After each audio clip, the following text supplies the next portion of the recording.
অনুরাগের ছোঁয়া ধারাবাহিকের আগামী পর্বে আমরা দেখতে পাবো অর্জুন সূর্যের মুখোমুখি হয়ে স্পষ্ট জানিয়ে দিল যে সে দীপাকে ভালোবাসে 18 বছর আগের থেকেই। তা শুনে চমকে গেল দীপা। হ্যাঁ বন্ধুরা, আমরা এমনটাই দেখতে পাবো অনুরাগের ছোঁয়া ধারাবাহিকের আগামী পর্বগুলোতে।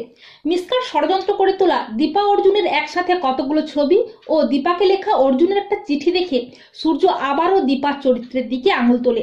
এমনকি মিসকা উকিলের সাথে চক্রান্ত করে উকিলের হাতে তুলে দেয় সেই ফটো ও ছবিগুলো, যাতে করে দীপা কোর্টে সবার সামনে চরিত্রহীনা প্রমাণিত হয়। এরপর কোর্টে যখন দীপার দিকে আঙুল ওঠে অর্জুনকে নিয়ে যে দীপার সাথে ডক্টর অর্জুন চক্রবর্তীর সম্পর্ক আছে, এই বলে দীপাকে জঘন্যভাবে অপমানিত হতে হয়। আর অর্জুন দীপার অপমানের বিরুদ্ধে প্রতিবাদ করতে রুদ্রমূর্তি নিয়ে হাজির হয়ে যায় সেনগুপ্ত বাড়িতে।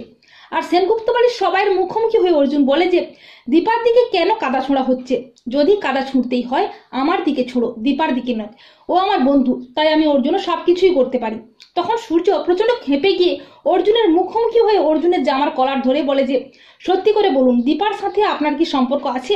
ডক্টর অর্জুন চক্রবর্তী কি দীপাকে ভালোবাসে? তখন সূর্যের ব্যবহারে অর্জুন একটা সময় বলেই ফেলে, হ্যাঁ আমি দীপাকে ছোটবেলা থেকে 18 বছর আগের থেকেই ভালোবাসি আর সারা জীবন ভালোবাসবো।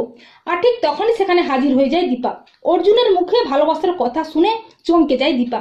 তো বন্ধুরা, তোমরা এটাই চাও তো যে অর্জুন যেন সূর্যের মুখে ঝামা ঘষে দিয়ে স্পষ্ট ভাষায় জানিয়ে দেয় যে সে দীপাকে ভালোবাসে? কমেন্ট করে জানিয়ে দাও তোমাদের মতামত।